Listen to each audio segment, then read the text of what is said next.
Alô, turma boa do canal Ave Mais, muito bom dia para você ligado aqui no Acorda Vascaíno, nesse último dia do ano de 2022. Está chegando ao final o ano de 2022 e nós sempre aqui de manhã, em nome da 1xBet, a quem eu peço que você dê aquela força, dê aquela moral, no primeiro comentário tem um link para fazer sua aposta, para ganhar um dinheiro, já entrar com grana em 2023. A 1xBet, que é parceira aqui do canal Ave Mais, a 1xBet, que é uma parceira longa de toda a plataforma, você usa aposta dobrada, colocando a palavra Ave Mais e dobra na sua primeira aposta. Aposte com a 1xBet, os campeonatos europeus estão bombando aí, a 1xBet é uma empresa que patrocina grandes clubes europeus, Chelsea, Liverpool, Barcelona, Lyon, e está com o canal Atenção Vascaínos e com o canal Ave Mais. E chegou o final do ano de 2022. É um ano que a gente sempre faz um balanço. A gente sempre procura fazer, nessa época, o que passou do ano de 22. E sem dúvida, o ano de 2022 é um ano emblemático para o Vasco. Muito emblemático. Primeiro, por conta da volta do Vasco à primeira divisão, depois de 2 anos afastado, depois de um ano de 2020 tão ruim, depois de um ano de 2021 péssimo, pior da história do Vasco. O Vasco volta à Série A do Campeonato Brasileiro no ano que vem. Mas é claro que, atrelado a isso, a maior mudança da história do Vasco, a questão da implementação da lei da SAF, da Sociedade Anônima do Futebol. Um clube que durante muitos anos viveu diante de enormes dificuldades por conta de gestões irresponsáveis, temerárias, que não tinham nenhum tipo de carinho pelo patrimônio, pelo futuro do Vasco. O importante era resolver na hora, sem pensar aquilo que poderia acontecer. E sempre se dizia, a conta vai chegar, e a conta chegou. O Vasco viveu anos de pindaíba mesmo, de pobreza, de falta de grana para pagar contas, penhoras e com dificuldade de pagar até aluguel do CT. O Vasco passou por momentos difíceis, complicados. E quando pintou a questão da SAF no início do ano, claro que num gesto até de desespero, feito a toque de caixa, porque o Vasco não suportaria, a gestão Jorge Salgado não conseguiu fazer aquilo que prometera no ano anterior. Quando assumiu a presidência, as questões que sempre atrapalharam o Vasco, de promessas políticas nunca cumpridas. O grande mal desse clube. Aliás, o grande mal do nosso país. Mas especificamente do Vasco, as dificuldades sempre eram tapadas com promessas de que vai, de que não vai, de que vai melhorar, de aportes, de parcerias, de estádios mirabolantes, de contratações do fim do mundo. E nunca, nenhum político do Vasco foi capaz de fazer isso. Se valendo muito de um time de futebol que poderia dar certo, que poderia salvar, e a cada ano ficando mais empobrecido para montar esse time de futebol, o Vasco passou a ser um fantasma no futebol brasileiro. Um clube outrora temido, campeoníssimo, cedendo sempre grandes jogadores para o futebol nacional e mundial, virou um clube de bairro. Virou um clube sem nenhum tipo de representatividade, um clube humilhado nas entidades esportivas, um clube esquecido pela grande mídia, um clube que dentro de campo não correspondia às expectativas de um torcedor que não abandonou em momento nenhum. O Vasco corria a passos largos para estar num processo falimentar. E não me digam que as políticas oferecidas seriam possíveis. Há outros clubes que fazem o mesmo, sim. Outros clubes que tiveram a sorte, claro, também competência, de administrar bem o seu dinheiro. E aqui a gente cita os dois principais hoje do Brasil, Flamengo e Palmeiras. O Flamengo foi um clube que soube vender, soube negociar jogadores, soube fazer uma venda espetacular com Vinícius Júnior. fazendo ali uma barganha entre Barcelona e Real Madrid, mas poderia ter gasto o dinheiro todo. Tinha dívidas, buracos, penhoras, clube também devendo salários, mas que soube, através da gestão de um presidente competente, o Eduardo Bandeira de Melo, sair do buraco. O Palmeiras teve o aporte da Crefisa, da Leila Pereira, que num dia tomando café com o marido, disse assim, vamos fazer alguma coisa pelo Palmeiras? Bom, essas sortes, digamos assim, o Vasco não teve. De vender bem, porque também não conseguia revelar bem, porque sua base foi sucateada, e de ter um parceiro que botasse grana. Isso nunca aconteceu. Durante anos, o Vasco teve seus mecenas, mas que acabam cansando também, porque fazem mútuo, fazem empréstimo, não recebem. E o Vasco ficou refém de mais uma gestão que fez muitas promessas, como todas fazem, e a coisa foi feita a toque de caixa, porque era uma solução do momento. Não havia saída. O Vasco talvez estivéssemos aqui no 31 de dezembro de 2022 falando de um processo de muita dificuldade para 2023. Não sei nem se subiríamos, acho que não. Não teríamos força para manter um grupo competitivo, para ter um clube que pagasse em dia, um clube com mínimo de estrutura, não teríamos. Estaríamos vivendo as dificuldades que os clubes da Série B, em muitas das vezes, têm. Eu fico vendo no noticiário o Guarani se reforçando, a Ponte Preta se reforçando, o CRB se reforçando. E estou falando aqui de times que brigaram com a gente ali em cima o tempo todo. E que são coisas que eu penso assim, meu Deus, a gente podia estar assim. A gente podia estar dessa forma. A SAF muda, aprovada que é a fórceps, de uma maneira dura, para muitos impositiva, para outras propositiva, não havia outra proposta, deveria-se ter um aporte financeiro, e é claro, o risco grande, porque há um risco, mas do jeito que estava, o risco era muito maior.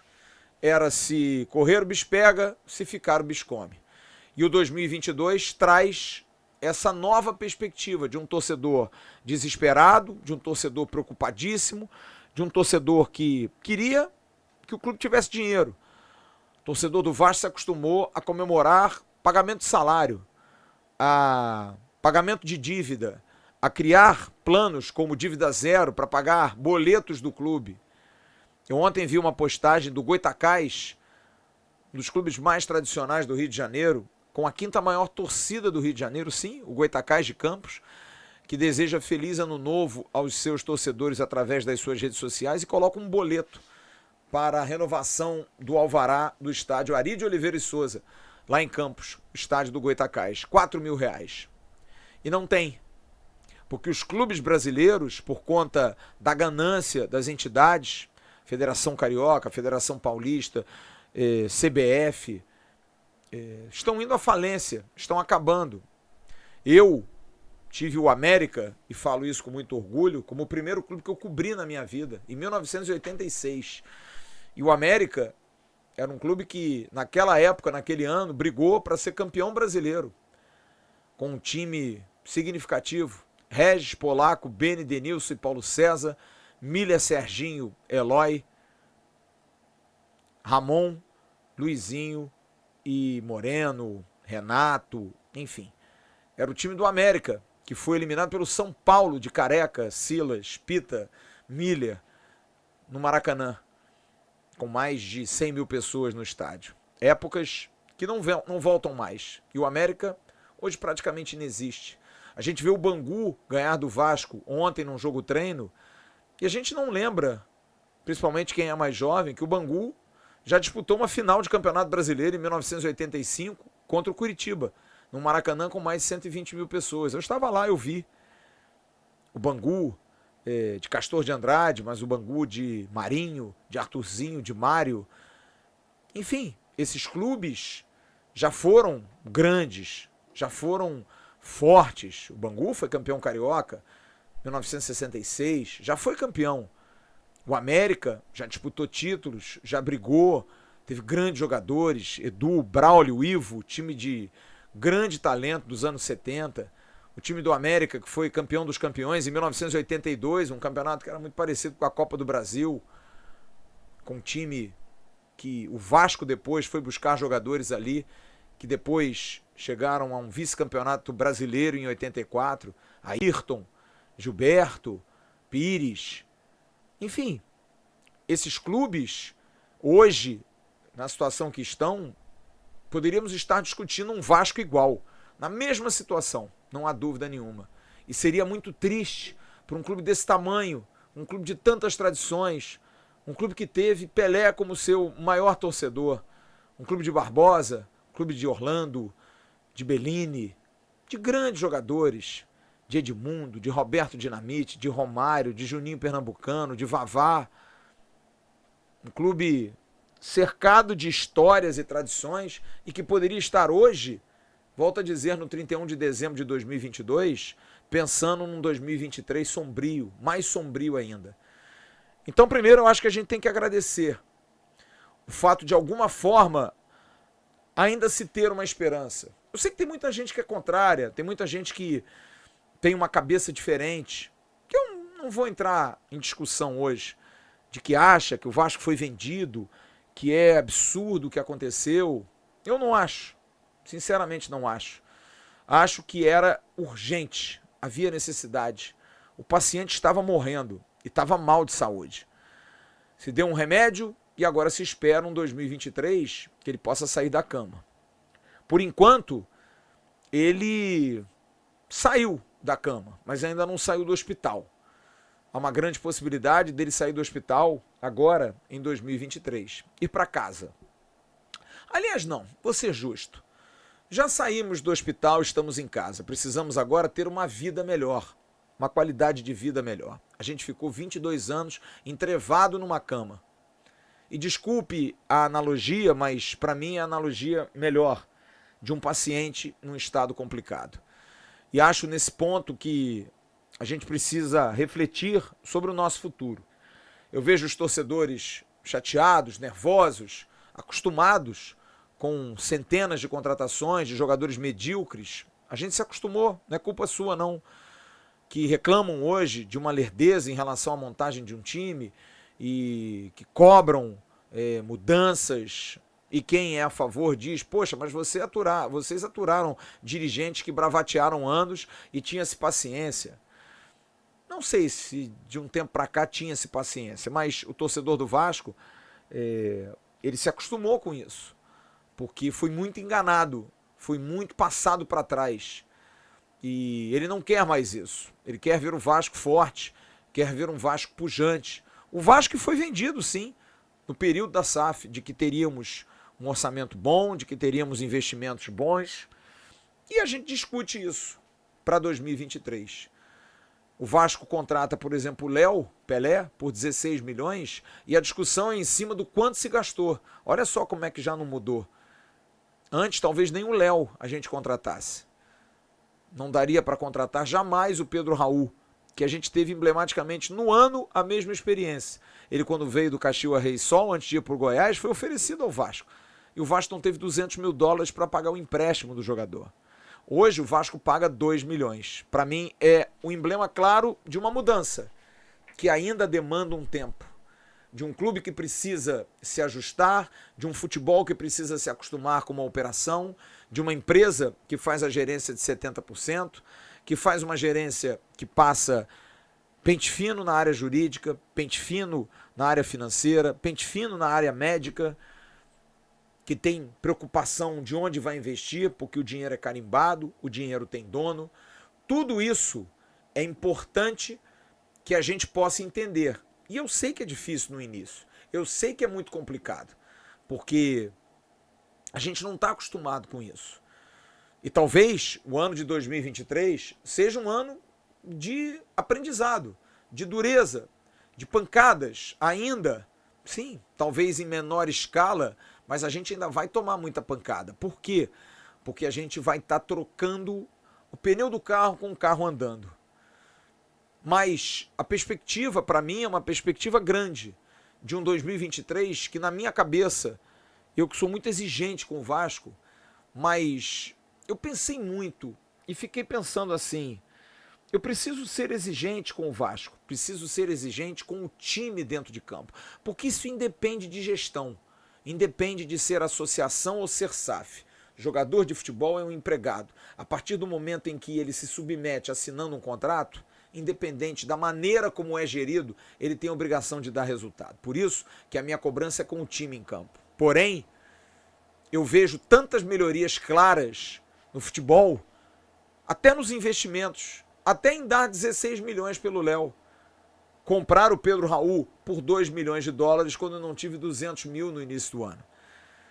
Mas eu sei que o 2023, e é uma convicção que eu tenho, vai ser um campeonato, principalmente o brasileiro, muito difícil, que é o meu grande alvo, da gente fazer um campeonato brasileiro seguro, para que montada uma equipe, montado um alicerce, a gente possa ter um 2024 melhor, aproveitar melhor a janela do meio do ano, aproveitar melhor a janela do final do ano, usar a nossa base, fomentar o trabalho nela, investir numa geração que promete muito, uma geração de talentos como Ryan, como GB, como Estrela, como Eric Marcos, como Lucas Eduardo, como Matheus, como Julião, como Luiz Felipe, goleiro, como Roger, zagueiro, Eric Pimentel, que esses moleques possam ser guindados aos poucos, como Gabriel Peck, como Figueiredo, que ganhou corpo, como Marlon Gomes e como Andrei, que vai para o Chelsea.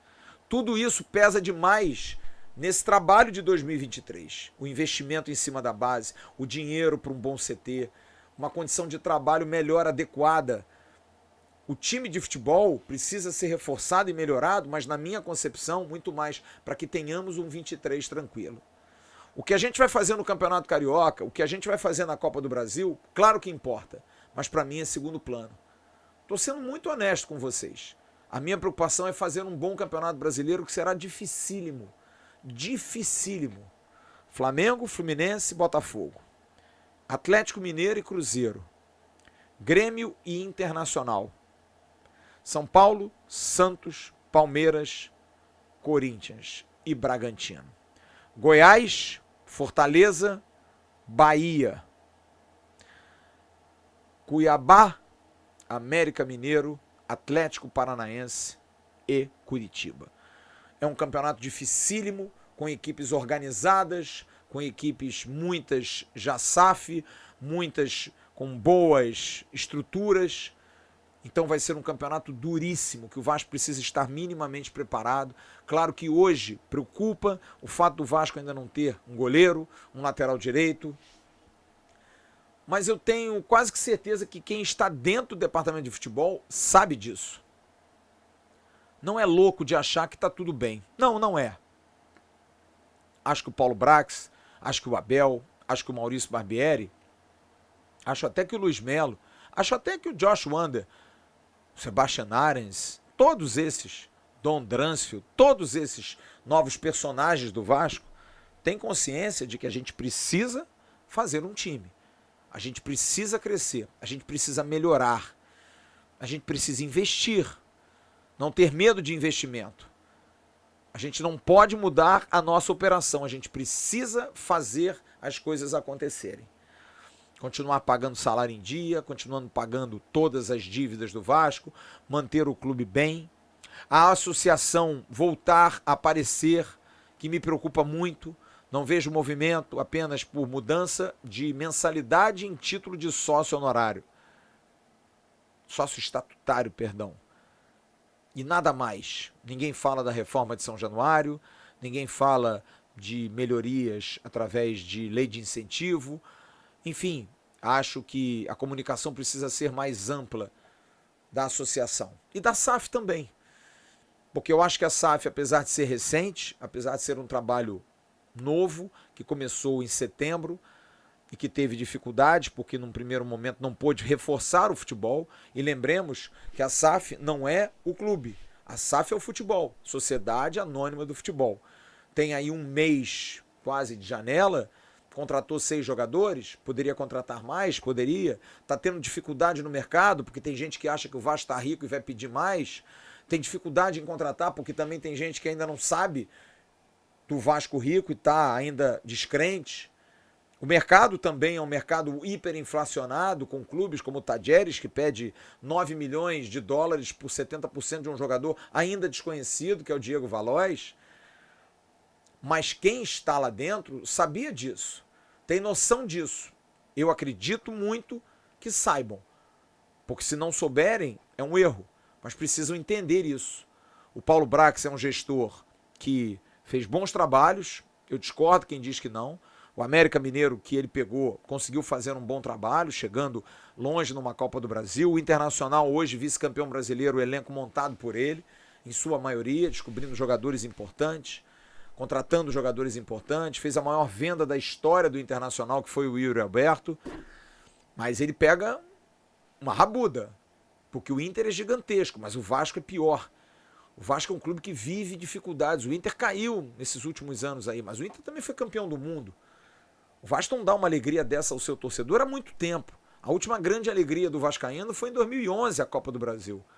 Lá se vão 11 anos. É muito tempo, cara. É muito, muito tempo. A gente está indo aí para mais um ano sem conquistar e sem chegar perto de títulos.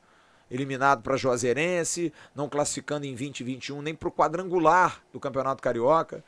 As coisas precisam mudar.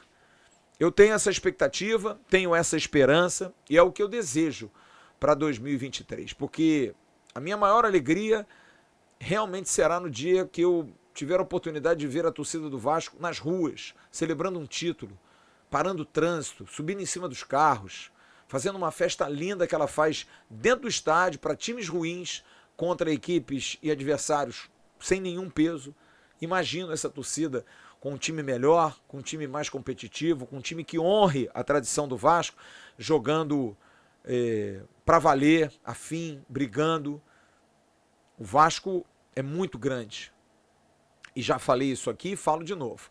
A sociedade não está preparada para a volta do Vasco. Preocupada está já. Mas o Vasco precisa dar sinais claros, através da SAF, através da 777, sim, de dar mais satisfação, de aparecer mais, de buscar mais o torcedor, de fazer time forte, de fazer um time pelo menos competitivo, que tenha um perfil interessante, porque só assim a gente vai ter um mínimo de tranquilidade para passar esse 23 que começa amanhã pianinho, bem. Se a gente conquistar alguma coisa, chegar numa Libertadores, chegar numa Sul-Americana, pô, vai ser maravilhoso. Se a gente chegar numa final de Copa do Brasil, numa semifinal de Copa do Brasil, é que o trabalho tá andando. Se a gente brigar pelo título carioca, apesar do carioca para mim não ser nada hoje, acho muito legal, acho muito importante. Mas acho difícil, não acho tão fácil. Tomara que eu esteja errado. Mas a minha perspectiva para 2023, dentro dessa mudança de 2022, importante, da mudança do sistema e da volta do Vasco à Série A, que foram para mim os dois pontos mais importantes, além do resgate da tradição do Vasco de revelar, Andrei Santos, Marlon Gomes, que foram jogadores que surgiram tão bem esse ano e que já dão lucro ao Vasco, o próprio Figueiredo, Peck, esses meninos que estão tentando evoluir, Eguinaldo, talentosíssimo. Então tem muita coisa acontecendo, que aconteceu em 22 e que precisa ser postergada para os anos seguintes. Não adianta parar agora. É subir para a Série A e permanecer, não voltar mais. É revelar 3 jogadores acima da média esse ano e revelar mais, dar mais oportunidades. É poder, através do poder da SAF, investir, fazer estrutura, contratar jogadores, fazer um time competitivo, manter as obrigações em dia.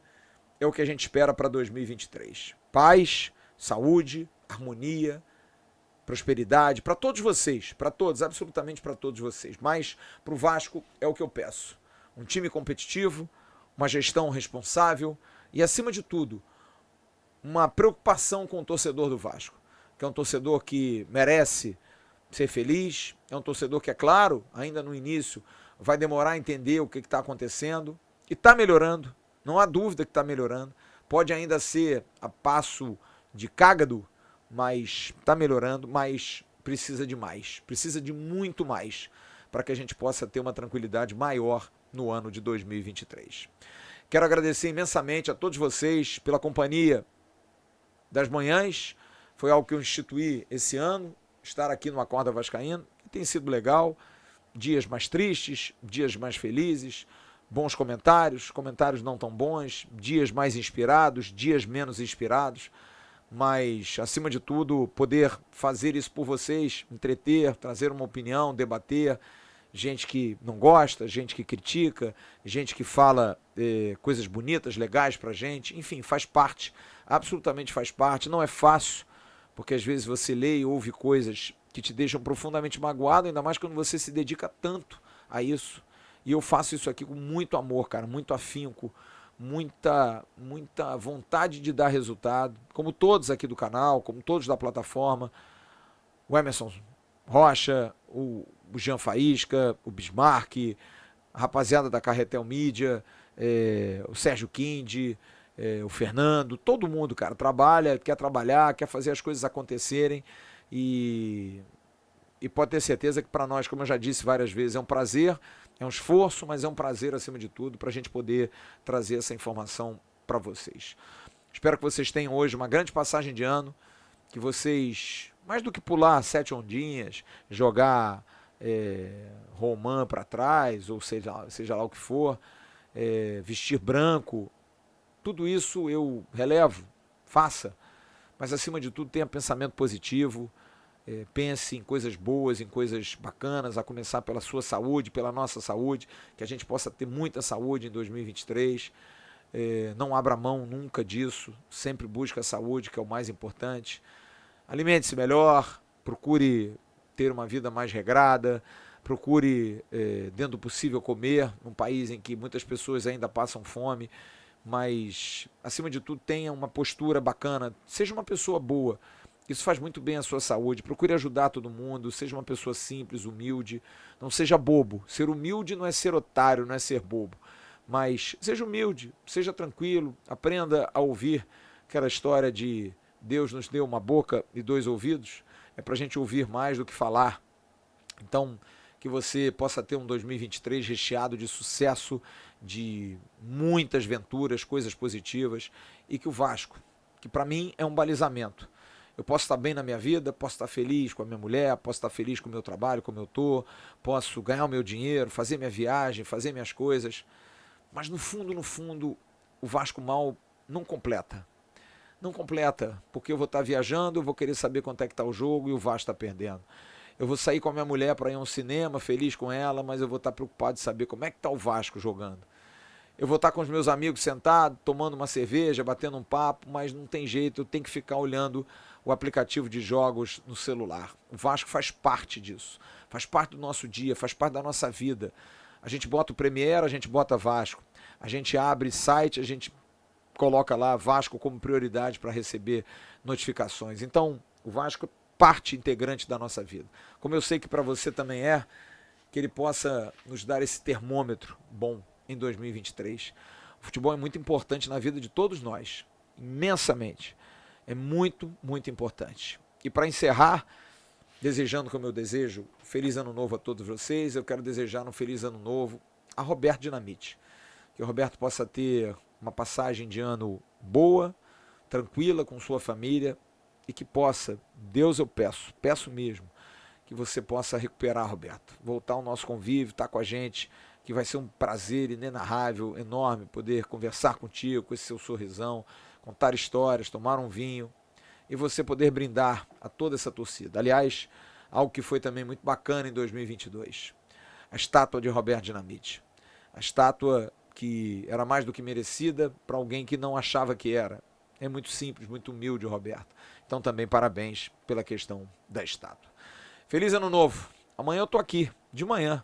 Vou vir bem cedo, faço questão de gravar na virada um comentário que eu vou falar sobre o que eu penso para 2023, sobre time, vou falar de futebol com vocês. Vamos falar de futebol, vamos trocar ideia, vamos tentar unidos, sem atacar uns aos outros, sem coisas ofensivas, sem agressões, a gente procurar ser vascaínos unidos para a gente conseguir coisas boas no ano que está vindo. Feliz ano a você e toda a sua família. Saúde e paz. O resto a gente corre atrás. Grande abraço. Fiquem com Deus. Feliz ano novo, turma.